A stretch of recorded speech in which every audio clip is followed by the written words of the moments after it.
mercredi, du coup je viens de conclure le vlog précédent parce que je n'ai pas eu le temps de le faire avant. La semaine dernière a été assez chargée, notamment ce week-end.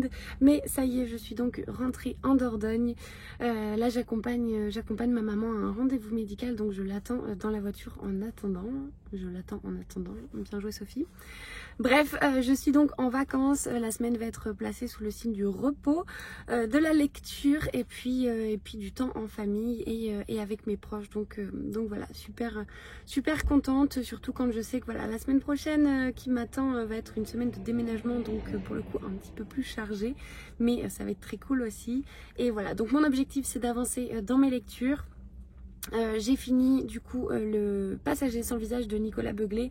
Je vous en ai parlé donc dans le vlog précédent. Et là je vais commencer une épreuve non corrigée de chez Charleston, qui est donc la librairie des rêves ensevelis, que je dois lire pour le 3 janvier. Donc je vais être assez speed. J'en ai 3 à lire. J'ai pris pas mal de retard ces derniers temps sur les épreuves non corrigées parce que voilà, j'avais pas un temps de dingue pour lire. Mais là je compte bien sur cette semaine pour me rattraper. Je vous en parlerai un petit peu mieux éventuellement quand j'aurai avancé ma lecture. Je ne sais pas du tout de quoi ça parle. Je n'ai pas du tout regardé la 4e de couve. Donc voilà, j'ai juste emmené ma liseuse. Là je vais sortir de la voiture. Il fait super beau. Il y a un grand ciel bleu. Je sais pas si... Non, vous voyez pas. Mais je pense que vous voyez peut-être à la luminosité déjà qu'il fait beau. Il fait froid par contre, donc j'ai vraiment le gros manteau. Mais du coup j'ai pris ma liseuse avec moi. Et je pense que je vais aller m'installer dans une terrasse de café si je trouve, pour prendre un petit peu le soleil et puis avancer sur ma lecture le temps du rendez-vous de ma maman. Voilà, d'ici là du coup je vous dis à demain. Non mais j'adore, il est 11h30 et c'est encore tout blanc. Tout blanc. J'espère juste que je vais pas glisser sur du verglas, ce serait cool. Mais non mais c'est tellement joli, j'adore.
Hello, on est mercredi soir. Je vous ai pas pris hier parce que tout simplement j'ai fait pas mal de choses.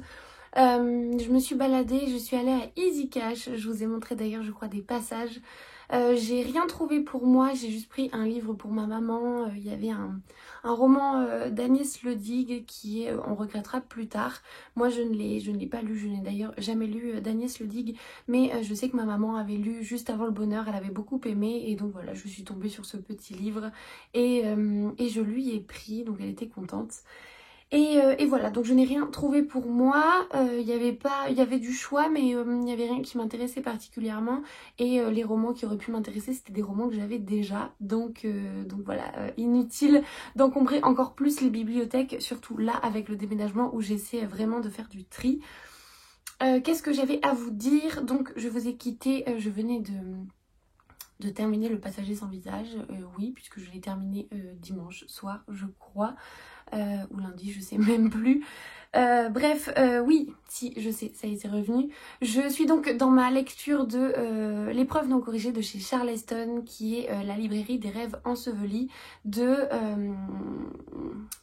Eh ben non, j'ai plus le nom de l'auteur. Je vais voir si je le retrouve, mais je suis même pas sûre de réussir à le retrouver. Non, je l'ai pas. Bref, du coup, je le lis donc sur ma liseuse qui est en train de repartir en arrière. Je le lis donc sur ma liseuse et j'ai plutôt bien avancé puisque j'en suis... Si elle veut bien. J'ai lu 70%. Voilà, il se lit super vite. On suit, alors c'est là où c'est très drôle du coup, c'est que le personnage principal s'appelle Grace et dans ma lecture précédente, donc Le passager sans visage de Nicolas Beuglet, le personnage principal s'appelle lui aussi Grace. Alors voilà, elles sont tout à fait différentes, mais je trouvais que c'était quand même assez drôle, sachant que j'avais pas du tout lu la 4e de couverture de cette épreuve non corrigée, je ne savais pas du tout de quoi ça parlait. Je suis plutôt contente pour l'instant. En fait, nous sommes donc à Londres. On est en 1939 je crois, ou 1940, en tout cas on est pendant la Seconde Guerre mondiale et nous allons suivre Grace et son amie Viv qui quittent la campagne anglaise pour venir s'installer à Londres. C'est leur rêve de petite fille et en fait elles vont vite déchanter parce que en arrivant à Londres les choses ne se passent pas exactement comme elles l'auraient aimé, puisque c'est le début de la guerre. Voilà, la guerre de l'ennui au début comme on l'a appelé à cette période, parce que les Anglais ont vu en fait les choses se passer petit à petit en Europe sans que ça les touche directement, et donc en fait ils entendaient le mot guerre mais sans se sentir vraiment concernés, avec différentes mesures et voilà, et ça a été assez bizarre pour eux de se dire qu'ils étaient en guerre alors qu'ils ne voyaient pas du tout cette guerre au quotidien. Sauf que bien évidemment ils vont être comme tous les pays un petit peu qui ont été touchés par la Seconde Guerre mondiale, ils vont être rattrapés par tout ce qui se passe. Et nous allons donc suivre Grace principalement, qui donc en arrivant à Londres va devoir chercher un travail. Sauf que contrairement à son amie Viv, Grace a la seule expérience professionnelle qu'elle a eue, c'est de travailler dans la quincaillerie, je crois, de son oncle, qui était un personnage assez odieux de ce que j'ai compris. Et son oncle, bien évidemment, ne lui a pas fait de recommandation. Et en fait à l'époque on ne pouvait travailler que en ayant des références et une lettre de recommandation d'un précédent employeur. Voilà, donc Grace se retrouve un petit peu au pied du mur parce que elle ne peut pas trouver d'autres travail, notamment Viv, donc son amie, va travailler chez Harrods et Grace donc elle doit en trouver un, et elle va réussir à se faire embaucher dans une librairie avec un libraire un petit peu énigmatique, assez méchant sur le principe, assez ronchon. Il n'est pas méchant, mais on comprend que voilà, il embauche Grace, mais que c'est pas de gaieté de cœur, qu'on lui a un petit peu mis le couteau sous la gorge. Et voilà, et donc on va suivre forcément Grace dans son nouveau travail à la librairie, avec tout ce que ça implique, sachant qu'elle n'a jamais lu de livre. Et bien évidemment on a aussi en toile de fond, et plus même parce que c'est quand même très présent, on a cette Seconde Guerre mondiale qui arrive et qui sévit avec les bombardements et tout ce que ça implique. Et voilà, pour l'instant j'aime beaucoup ma lecture. J'attends de voir, alors j'ai lu 70%, donc on va dire que j'ai quand même bien entamé cette lecture. J'aime beaucoup, ça se lit très bien, je trouve que les personnages sont très attachants. Pour l'instant c'est pas un coup de cœur parce que voilà, il me manque un petit quelque chose, mais ça reste une très belle lecture. Donc voilà, j'ai hâte de connaître le dénouement et je vous en reparlerai. Ce soir je suis invitée à manger chez une amie d'enfance que je n'ai pas vue depuis assez longtemps. J'en profite d'être chez mes parents pour pouvoir voir mes amis d'enfance qui sont restés ici. Et donc voilà, je devrais pas non plus rentrer très tard, mais toujours est-il que je ne vais pas passer ma soirée à lire. Donc peut-être que j'arriverai à lire les 30% restants ce soir en rentrant. Mais si c'est pas le cas, je le terminerai demain. Et puis auquel cas je vous en parlerai à ce moment-là demain.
est jeudi soir, donc demain c'est le 24. Je viens de passer toute l'après-midi en cuisine à préparer des cookies et des muffins pour Noël, sachant que donc on le passe dans la famille de mon chéri avec mes parents. On fait Noël commun tous ensemble, donc voilà. Super cool. Et ce soir on a du monde à la maison, des amis de mes parents, donc voilà, c'était l'occasion aussi de cuisiner. Ça fait du bien, ça permet de décompresser et pour le coup je réalise vraiment que Noël c'est demain soir et donc samedi. Et voilà, ça fait chaud au cœur et je suis plutôt contente.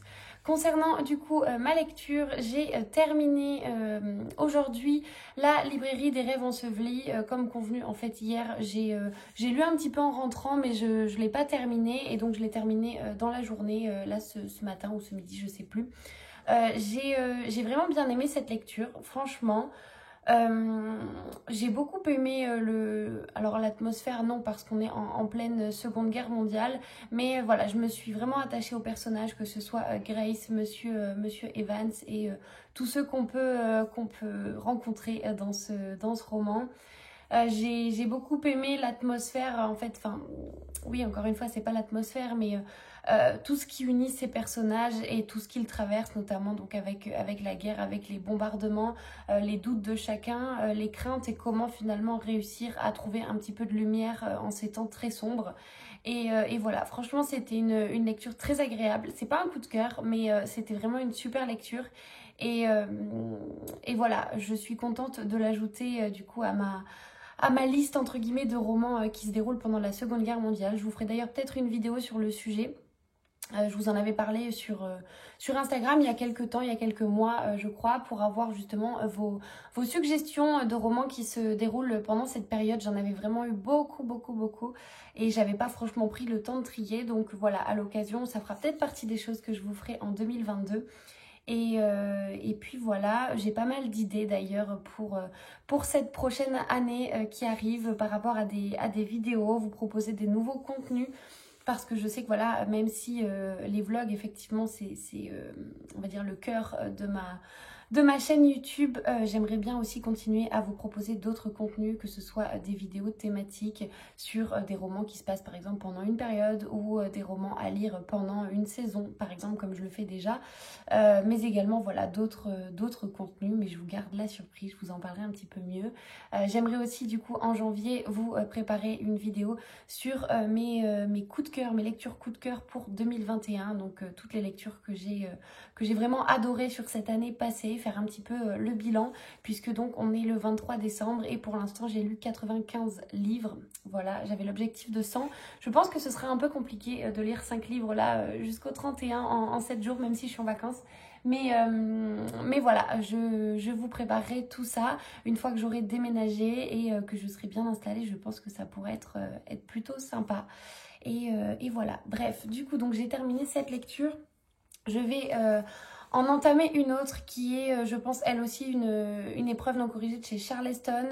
J'hésite, j'en ai deux. J'ai 8 battements d'ailes de Laura Trompette, qui est donc l'épreuve non corrigée papier que j'ai reçue très récemment. Ou 3 sœurs, qui est donc aussi une épreuve non corrigée, mais cette fois-ci en numérique.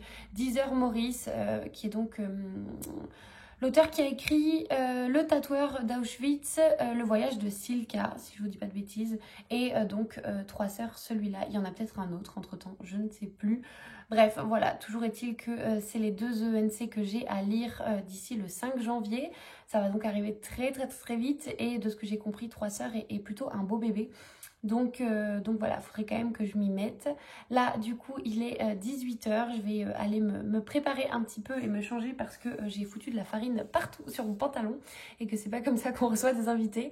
Mais voilà, pour moi, aujourd'hui, en tout cas, le moral est là. Franchement, je suis trop contente à la fois d'être en vacances, à la fois d'être avec mes parents, de profiter et puis voilà, de cuisiner, de prendre le temps, de lire, de se reposer en fait tout bonnement, hein. C'est fait pour ça les vacances et voilà. J'espère du coup que vous passez un agréable moment, en tout cas en ma compagnie, que cette bonne humeur est communicative et puis je vous dis à demain.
soir, il est 23 heures.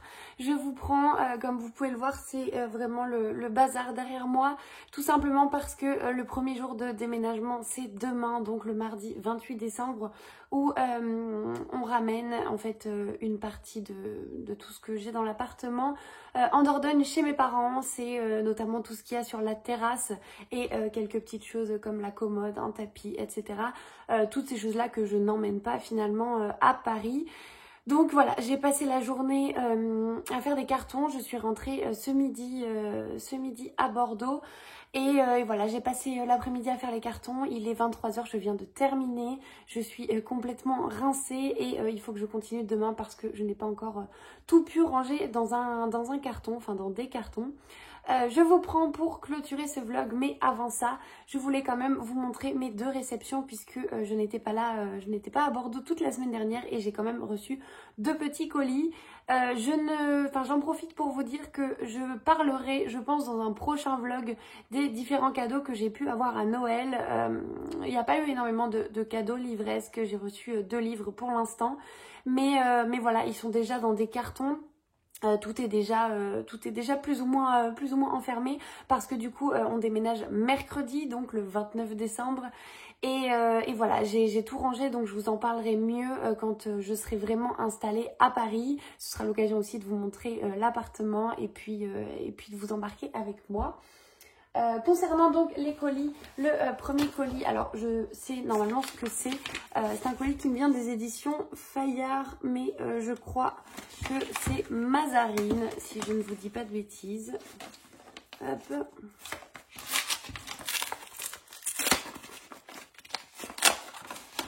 Et donc, c'est ça. Il s'agit de la bibliothèque de minuit de Matt Haig aux éditions Mazarine. Je trouve cette couve mais tellement belle, je l'adore. Vous avez le dos qui est comme ça. Et donc, à 35 ans, Nora Seeds a l'impression d'avoir tout raté. Lorsqu'elle se retrouve un soir dans la mystérieuse bibliothèque de minuit, c'est sa dernière chance de reprendre en main son destin. Si elle avait fait d'autres choix, que se serait-il passé? Avec l'aide d'une amie bibliophile, elle n'a qu'à prendre des livres dans les rayonnages, tourner les pages et corriger ses erreurs pour inventer la vie parfaite. Pourtant, les choses ne se déroulent pas comme elle l'imaginait. Avant que minuit sonne, pourra-t-elle répondre à l'énigme la plus importante? Qu'est-ce qu'une vie heureuse? Voilà. Donc merci aux éditions Mazarine de m'avoir proposé de découvrir ce roman qui me fait terriblement envie. C'est très frustrant en ce moment parce que du coup je reçois quand même encore quelques services presse et auxquels je n'arrive pas à dire non parce qu'en fait ils me tentent énormément et je sais que ça va être la course parce qu'en fait voilà, il y a un moment où le mois de décembre là typiquement j'ai terminé 4 livres, si je ne vous dis pas de bêtises. Je crois que j'en ai terminé 4. Plus... non, j'en ai terminé 5. J'en ai terminé 4 au format papier. Une épreuve non corrigée de chez Charleston. Actuellement, d'ailleurs, j'ai débuté l'épreuve non corrigée donc de chez Charleston, 3 sœurs, qui est un roman d'Heather Morris qui se passe pendant la Seconde Guerre mondiale à Auschwitz. Et nous suivons 3 sœurs qui ont prêté serment, qui ont fait un pacte auprès de leur père de ne jamais se séparer et de toujours se protéger entre elles. Voilà, j'ai lu je crois 15% ou 20% grand maximum sur ma liseuse, donc j'ai pas énormément avancé. Mais je vous en parlerai quand je l'aurai terminé et voilà.